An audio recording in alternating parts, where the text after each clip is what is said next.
بسم اللہ الرحمن الرحیم الصلاۃ والسلام علی خاتم النبیین وعلی آلہ وصحبہ اجمعین۔ السلام علیکم ورحمۃ اللہ وبرکاتہ۔ جناب مرشد کا حکم تھا کہ شیخو پورہ روڈ کے اوپر ان کے بہت بڑے مدرسے کا افتتاح ہو رہا ہے اور خاک سور کو وہاں پہ حاضر ہونا ہے۔ میں وہاں پہ حاضر ہوں، ظاہر میں نے تو حاضر ہونا تھا کیونکہ مرشد کا پیغام آ گیا تھا، تو ان کے لیے پھر اتنا ہی کافی تھا کہ ان کا پیغام آ گیا، تو اس کا مطلب ہے حاضری ہے اور ملاقات کی کچھ صورت دستیاب ہو رہی ہے، تو ہم نے تو حاضر ہونا ہی تھا۔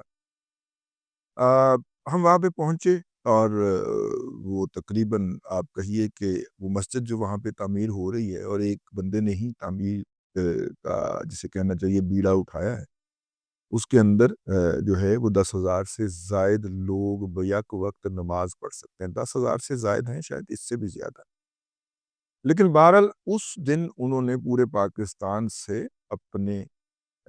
متعلقین کو بلایا تھا، اور پاکستان کے ہر ضلع سے وہاں پہ اجتماع کے اندر نمائندگی موجود تھی، یعنی چاگوئی سے لے کے شکر گڑھ تک ہر ضلع سے انہوں نے نمائندگی طلب کی ہوئی تھی اور لوگ پہنچے ہوئے۔ جب ہم وہاں پہ پہنچے تو ہمارے پاس سے ایک خاکی رنگ دی گڈی گزری، میں کہ لے بھی لینا نہیں، لیکن وہ جناب احمد شریف صاحب تھے اور آئی ایس پی آر کے جو ڈی جی ہیں، اور وہ آگے جا کے تھوڑی دور جا کے وہ گاڑی رک گئی، وہاں پہ وہ ہار شار لے کے کھڑے ہوئے تھے۔ ہم ابھی راستے میں تھے، گڈی پیچھے پارک کرنی پہ گئی سی نا، اور رش بہت زیادہ سی۔ تو میں نے کہا کہ آگے 3-4 چیک پوسٹ ہیں، ہر چیک پوسٹ کے اوپر تعارف کروانے کی بجائے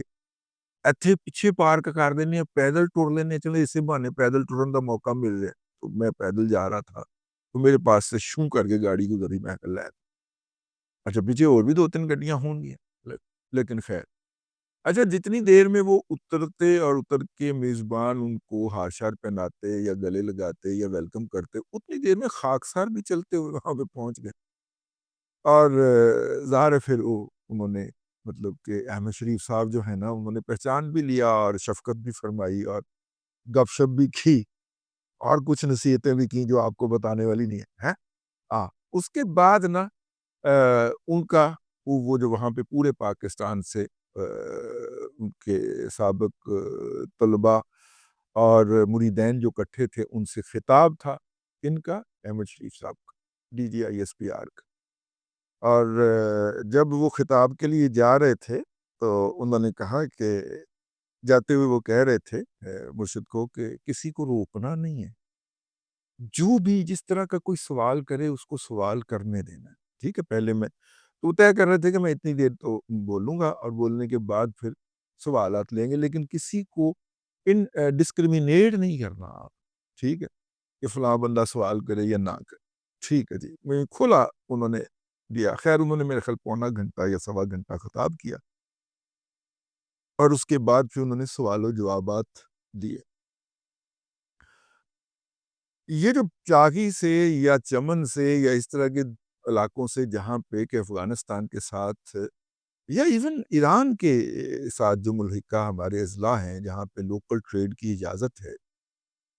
وہاں سے جتنے بھی لوگ آئے ہوئے تھے انہوں نے 1 پوائنٹ ایجنڈے کے اوپر سوال کیا کہ دیکھیں آپ وہاں پہ بے روزگاری جنریٹ کر رہے ہیں، اور اس بے روزگاری کے باعث ہمارے ہاں جو ہیں وہ لوگ بھوکے مر رہے ہیں، یہ ہو رہا ہے وہ ہو رہا ہے۔ تو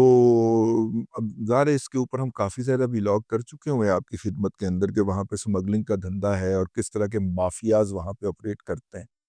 تو وہاں سے جو لوگ آئے ہوں گے ظاہر ہے ان مافیا کے زیر اثر ہوں گے نا، بھئی وہ مسجد کو چندہ دیں گے تو یہ ہمارے علماء کرام جو ہیں وہاں سے اپنی دال دلیا چلائیں گے نا،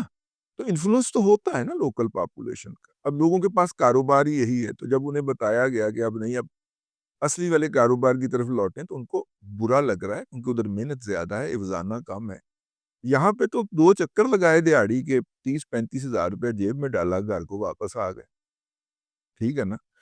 تو یہاں پہ تو یہ تھا جو کہ حافظ صاحب نے آگے بند کیا ہے اسمگلنگ کا سلسلہ، اور حافظ صاحب نے سب سے پہلے اپنے ادارے کے اندر سے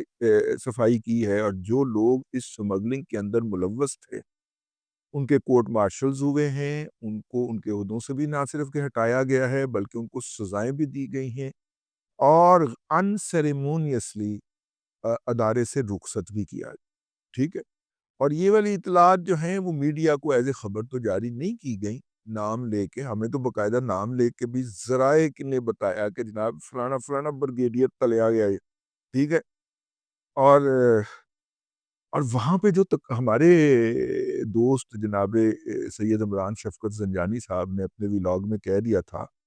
کہ اگر حافظ صاحب یہ کرنے لگے ہیں تو اندر سے ہی انہیں کوئی بغاوت پڑ جانی ہے، تو حافظ کو اللہ دیا رکھا، انہوں نے بھی کوٹ پار لیا، جو کہ مبینہ طور پہ رپورٹڈلی وہاں پہ سمگلنگ کے سہولت کار تھے۔ اب دیکھیے نا، یہ جو ہمارا چائنا کے ساتھ بارڈر ہے سوسٹ کا، ٹھیک ہے،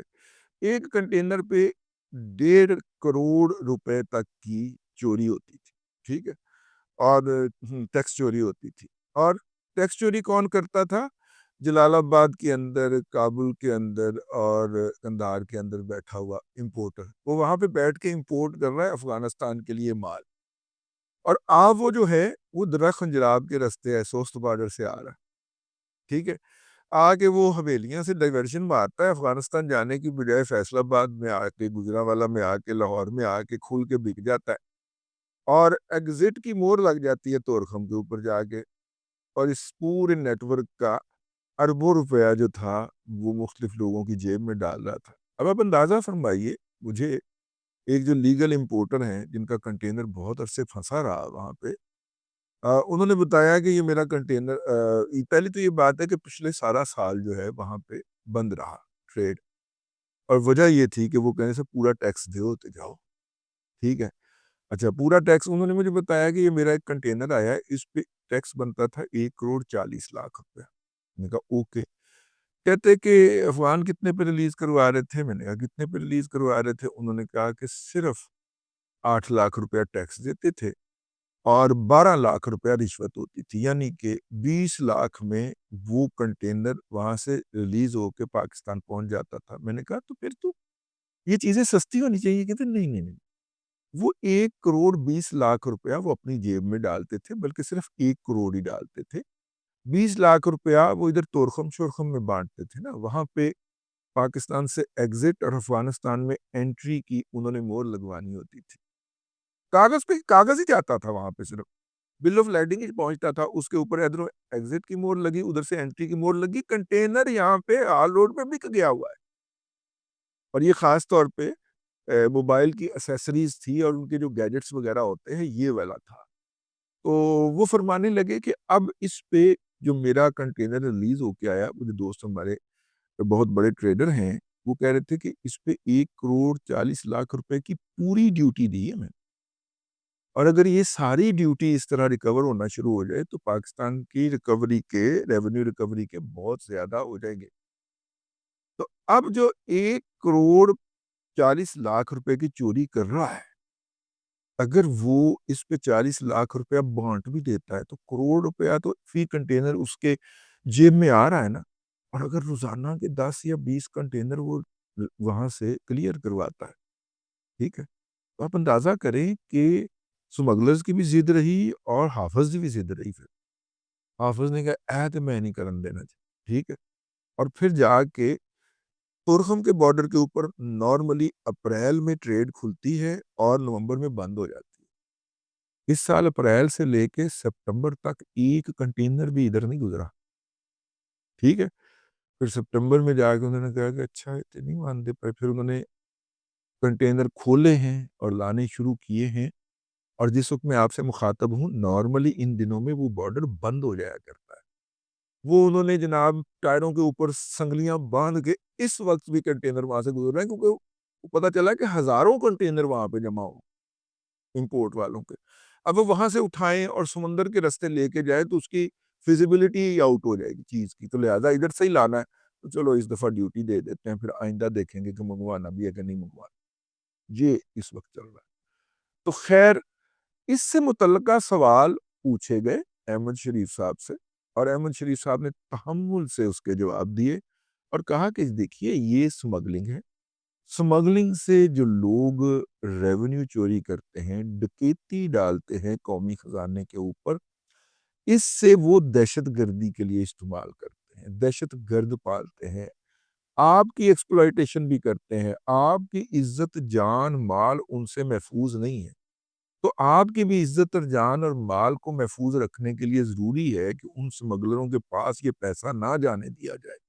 اور یہ پیسہ نہ جانے دیا جائے تو اس کا مطلب ہے کہ آپ کو جو ہے وہ اس کام سے باز آنا ہے۔ ایران سے بارڈر ٹریڈ کے نام کے اوپر جو آئل سمگل ہوتا ہے، یہ جو ایل پی جی سمگل ہوتی ہے، اسے بارڈر ڈسٹرکٹ تک محدود رکھنا ہے۔ وہ ادھر سے نکل کے وہ اگر کیا نام ہے اس کا گوادر سے آگے چلے گا تو پھڑا جائے گا۔ گوادر تک آپ استعمال کر لیں کیونکہ بارڈر ڈسٹرکٹ ہے نا ایران کا، تو وہاں سے آپ ایران سے